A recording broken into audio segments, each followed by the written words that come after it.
बघा आपण न्यूटन्स डिवायझर्सवरचे एक्झाम्पल्स बघतोय. Newton's method of divisors for the integral roots यावरचे बघा प्रिव्हियस लेक्चरमध्ये पण एक्झाम्पल बघितलं. आता आपलं नेक्स्ट एक्झाम्पल आहे using Newton's method of divisors find all the integral roots of the equation दिलंय बघा. x³ minus 19x² plus 118x minus 240 is equal to 0. Solution बघूया बघा. Solution the given equation is f of x is equal to x³ minus 19x² plus 118x minus 240 is equal to 0. याला काय दिलं आपण equation first.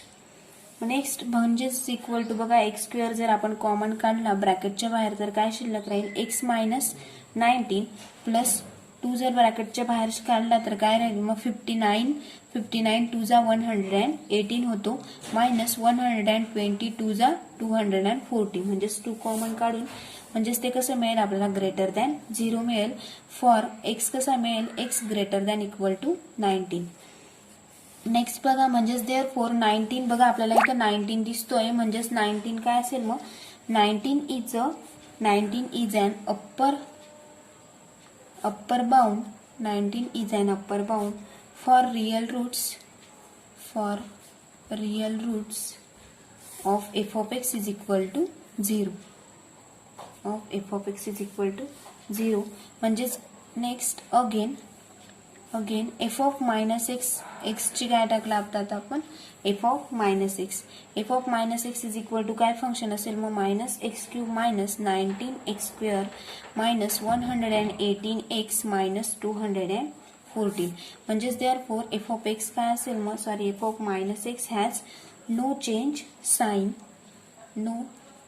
in sign म्हणजेच therefore by Descartes' rule बघा डिस्कार्ड्स rule मध्ये आपण चेंज इन साइन केलं होतं निगेटिव्हचं पॉझिटिव्ह आणि पॉझिटिव्हचं निगेटिव्ह म्हणजेच therefore by Descartes' rule of sign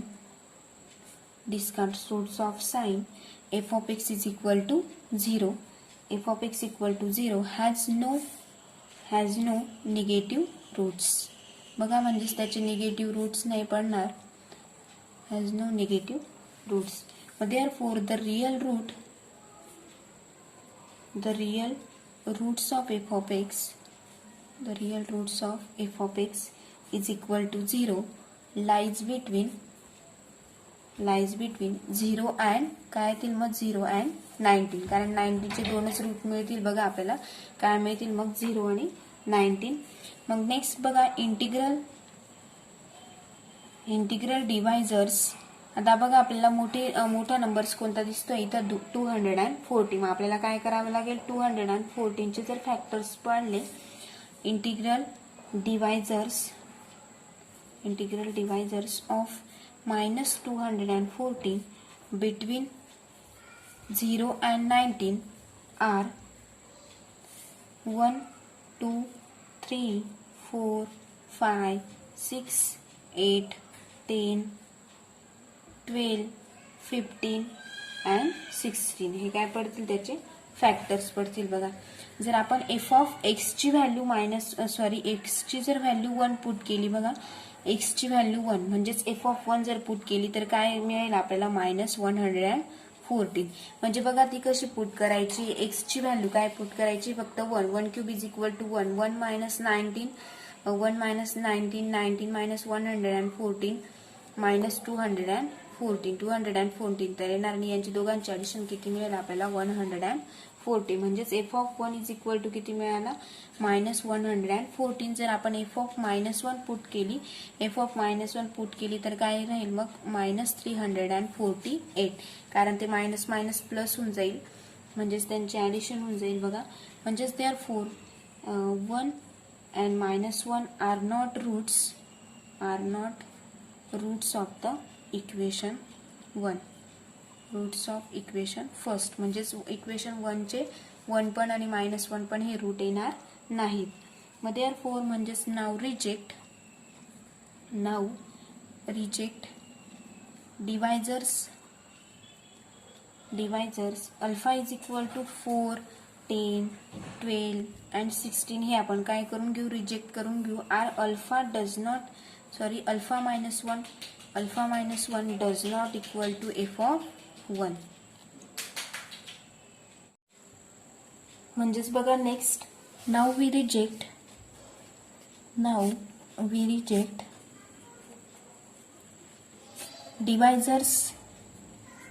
divisors alpha is equal to 3 and 15 as alpha plus 1. बघा आपण तिथं काय घेतलं होतं, फर्स्ट स्टेप मध्ये alpha is equal to 4, 10, 12 and 16 घेतलं आणि अल्फा मायनस 1 काय घेतला, does not equal to F of 1.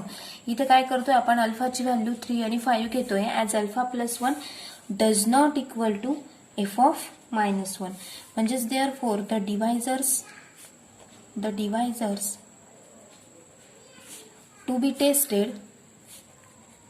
be tested are alpha is equal to 2, 5 and 6, 8. 2, 5, 6 and 8 हे आपण घेऊन बघतोय. बघा लेटेस्ट ट्राय आपण 2 करून बघूया. लेटेस्ट ट्राय 2 ने आपण डिवाइड करून बघायचंय. बघा म्हणजेच आता आपण -240 राईट पासून तर लेफ्ट पर्यंत आपण इक्वेशन घेतलं. बघा -214, 118, -19 and 1. इकडे काय करतोय आपण 2 ने डिवाइड करतोय. म्हणजेच इज इक्वल टू बघा हा -240 आपण ऍज इट इज लिहितो. हे आपण मागच्या प्रिव्हियस एक्झाम्पल मध्ये पण बघितलं. -214 divided by 2 is equal to किती येईल, -120. 118 -112 किती येईल, म्हणजेच -2. त्यांची जर ऍडिशन केली तर परत 2 divided by 2 is equal to -2 divided by 2 is equal to -1. -19 -1 minus get plus म्हणजेच -20. -20 divided by 2 is equal to -10. -10 1 and plus -10 is equal to किती राहील, -9.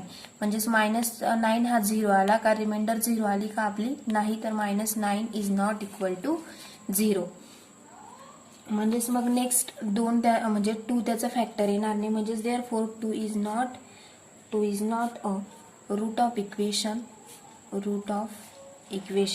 फर्स्ट. लेटेस्ट ट्राय आता आपण काय ट्राय करून बघूया. 5 ट्राय करून बघूया. Latest try 5. बघा सेम -214, 118, -19 and 1. इथं काय घेतो आपण, डिवायझर 5 घेतोय. बघा आपण हा -214 आपण ऍज इट इज लिहितो. -214 divided by 5 is equal to किती येईल, -48. -114 minus of 148 is equal to किती राहील, 17. 70 divided by 5 is equal to किती राहील आपल्याकडे, 14. -19 plus 14 is equal to -5. -5 divided by +5 is equal to -1.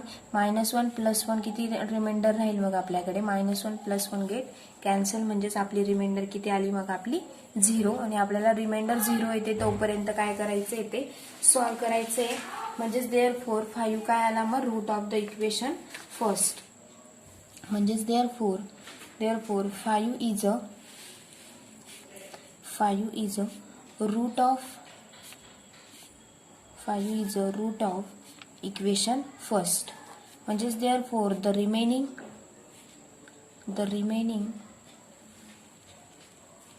roots of equation first are given by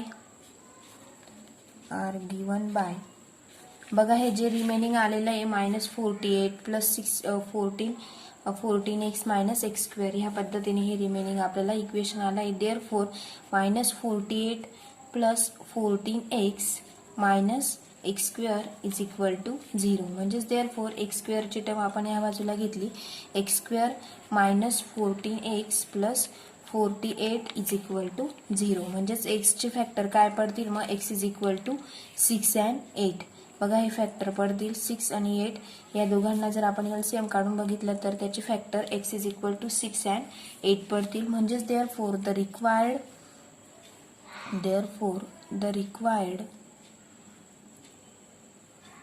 required roots of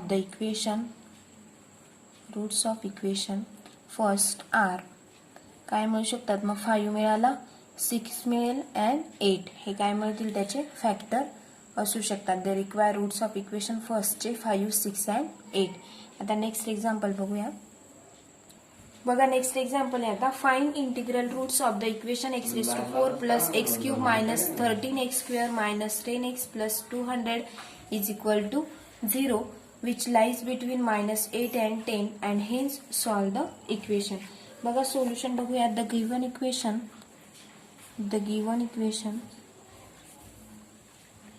f of x is equal to दिलाय आपल्याला x raise to 4 plus x cube minus 13x square minus 10x plus 200 is equal to 0. याला equation काय दिलं आपण first. Integral divisors काय दिसतोय आपल्याला 200. बघा integral divisors of 200 which lie between काय दिलंय आपल्याला -8 and 10 -8 and 10 are plus or minus 1 plus or minus 2 plus or minus 4 plus or minus 5 plus or minus 8 and 8 and 10 8, 10 म्हणजेच नाव जर आपण x ची व्हॅल्यू 1 पुट केली बघा f of 1 हे तर आपल्याला सिंपल आहे पुट करताच येईल म्हणून आपण डायरेक्टली घेतोय f of 1 is equal to x ची व्हॅल्यू या इक्वेशनची x ची व्हॅल्यू म्हणजे 1/4 प्लस 1/3 तेच येईल -13 इंटू 1 स्क्वेअर म्हणजेच 13 येईल -14 प्लस 200 याच्यामधून 200 मधून जर हे 14 गेले आणि प्लस 2 म्हणजेच किती शिल्लक राहतील मग 162 ही काय आली मग नॉट इक्वल टू 0 आली बघा. आणि f of -1 जर पुट केलं तर आपल्याला काय येईल मग 180 ही सुद्धा आपली काय आली मग नॉट इक्वल टू 0. म्हणजेच therefore 1 and -1 are not roots of equation first. Now we reject same process. Now we reject divisors alpha is equal to घेतला आपण -4 5 and 8 as alpha -1 काय घेतला मग does not of f of 1 घेतला बघा. Next now we reject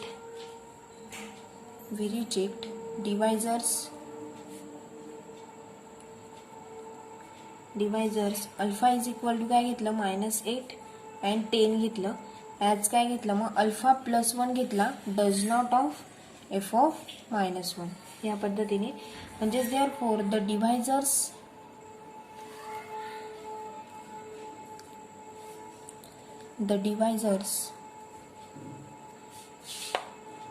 to be tested बघा आपण काय केलं मग डिवायझर्स निवडले कोणते tested and alpha is equal to काय घेतला आपण 2 घेतला -2 घेतला 4 and -5. लेटस ट्राय सेम आपण 2 न ट्राय करून बघूया. लेटस ट्राय 2 बघा सेम आपण राईट साइड कडनं घेतो म्हणजे राईट साइड कडनं 200 आधी घ्यायचा 200 नंतर 10 नंतर 13 नंतर x cube and x raise to 4 म्हणजेच 1 घेतला x ची व्हॅल्यू. लेटेस्ट ट्राय 2 बघा 2 ने आपल्याला डिवाइड करायचंय सेम 200 तर वरती पाहिजे होतं बघा 200 -10 -13 अँड 1 या पद्धतीने हा सबस्ट्रॅक्ट आहे बघा हा पण सबस्ट्रॅक्ट आहे. मग आता आपण हा 200 काय घेतो ॲज इट इज घेतो 200 ने जर 2 ला डिवाइड केलं तर किती राहील 100 -10 is equal to 90 divided by 2 is equal to 45 -13 plus 45 is equal to 15 म्हणजेच आपलं काय आलं मग 15. बघा 15 डिवायडेड बाय 2 आता आपल्याला काय येतंय फ्रॅक्शन मध्ये येईल. व्हॅल्यू कशी येईल फ्रॅक्शन मध्ये येईल बघा. म्हणजेच ते आपल्याला सॉल्व्ह करताना येणार आणि त्याचं आपल्याला रिमाइंडर पण आपल्याला 1 येणार नाही. म्हणजेच 2 is not a root of equation first. कारण 15 डिवायडेड बाय 2 केला म्हणजे 7.5 आलं आणि 7.5 हे फ्रॅक्शन मध्ये येईल. या फ्रॅक्शन मधली व्हॅल्यू आपल्याला चालणार नाही, पूर्ण डिवाइड व्हायला पाहिजे आणि त्याचं रिमाइंडर काय राहायला पाहिजे आपल्याकडे 0. म्हणजेच therefore 2 is not a root of equation first. बघा आपण नेक्स्ट आता लेटेस्ट ट्राय -2 करून बघूया. लेटेस्ट ट्राय -2 ने डिवाइड करून बघूया. Same 200 -10 -13 1 and 1. इथं पण -2 ने डिवाइड करताय बघा. 200 ॲज इट इज घेतला. 200 divided by 2 is equal to -2 आहे म्हणून -100 -100 -10 is equal to -110. Minus minus plus होऊन जाईल. -110 divided by 2 is equal to किती राहील 55 plus -30 plus 55 is equal to 25 divided by 2. परत आपल्याला व्हॅल्यू कशी मिळते फ्रॅक्शन मध्ये मिळते बघा. म्हणजेच इथं फ्रॅक्शन मध्ये येईल म्हणजेच त्याचं पण रिमाइंडर आपल्याला 0 येऊ शकणार नाही. म्हणजेच therefore -2 पण काय येणार नाही, त्याचा रूट येणार नाही. म्हणजेच therefore -2 is not a root of equation first. आता नेक्स्ट आता लेटेस्ट ट्राय आपण 4 करून बघूया. Latest try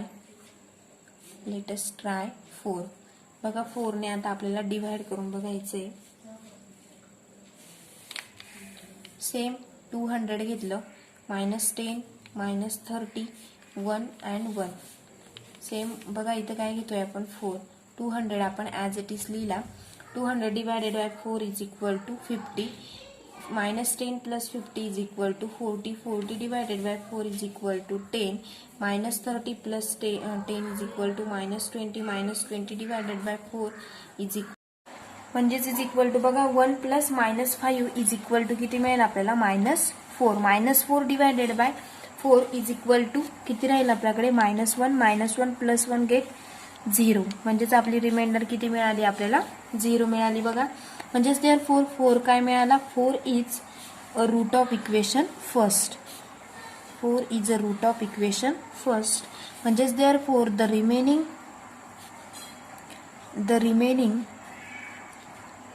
roots of equation first are given by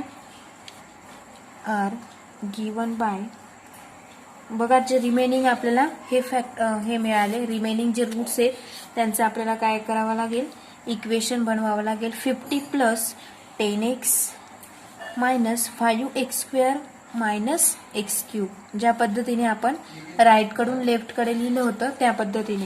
म्हणजेच इज इक्वल टू आपल्याला हे इक्वेशन मिळालं. म्हणजेच therefore काय मिळेल मग x³ plus 5x² minus 10x minus 50 is equal to काय मिळेल 0.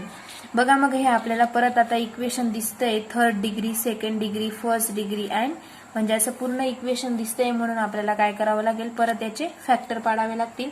लेटेस्ट ट्राय बघा. मग आता आपण लेटेस्ट ट्राय बघा. आपल्याला असं दिसतंय की 5 ने जर आपण रूट घेतले म्हणजे अशा पद्धतीने हे करायचं की त्याची रिमाइंडर आपल्याला 0 यायला पाहिजे बघा. जर आपण -5 जर घेतलं तर -5 ने याची रिमाइंडर काय येईल 0 येईल. कारण याला पण 5 ने डिवाइड होईल. 10 ला पण डिवाइड होईल. 15 ला पण डिवाइड होईल. त्या पद्धतीने आपण त्याचा लेटेस्ट ट्राय काय करतोय -5 ने ट्राय करून बघूया. म्हणजेच इज इक्वल टू बघा. आता आपण -5 ने करतोय. -5 डिवाइड घेतलं. सेम इक्वेशन मध्ये घेऊन घेतले. -50 दिलाय बघा. -50 -10 5 and 1 बघा. -50 तर आपण ॲज इट इज घेतो. -50 divided by -5 is equal to 10. -10 plus 10 is equal to 0. 0 divided by -5 is equal to 0. म्हणजेच काय मिळेल मग 5 प्लस 0 इज इक्वल टू 5 आणि 5 divided by 5 is equal to काय मिळेल आपल्याला -1 प्लस 1 गेट 0. म्हणजेच आपली परत आपली रिमाइंडर काय आली मग 0 आली. म्हणजेच देअरफॉर -5 काय मिळाला मग -5 is a root of equation first. म्हणजेच therefore the remaining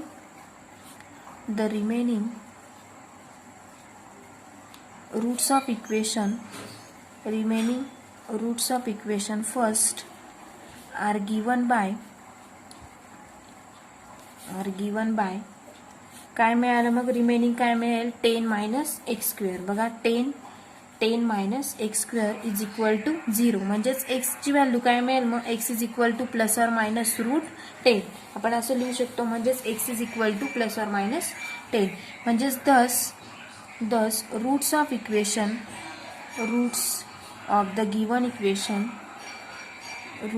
the given equation first are काय मिळाले मग 4 मिळाला. बघा 4 चे रूट मिळाले होते -5 मिळाला अँड ± काय मिळाला आता आपल्याला 10 मिळाला.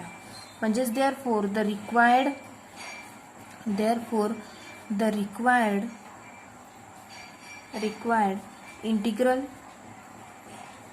Integral roots of the given equation 1 are काय मिळाले मग 4 आणि -5 काय मिळाले त्याचे रूट्स मिळाले. बघा अशा पद्धतीने आपण हे एक्झाम्पल सॉल्व केलं. बघा आपण हे पूर्ण असे एक्झाम्पल बघितले रूट्सचे. नेक्स्ट लेक्चरला बघा आपण नेक्स्ट युनिट स्टार्ट करूया. थेअरी ऑफ इक्वेशन फर्स्ट त्याचं unit third. Relation between the roots of coefficient and general polynomial equation हे बघूया आणि त्याचे एक्झाम्पल्स बघूया.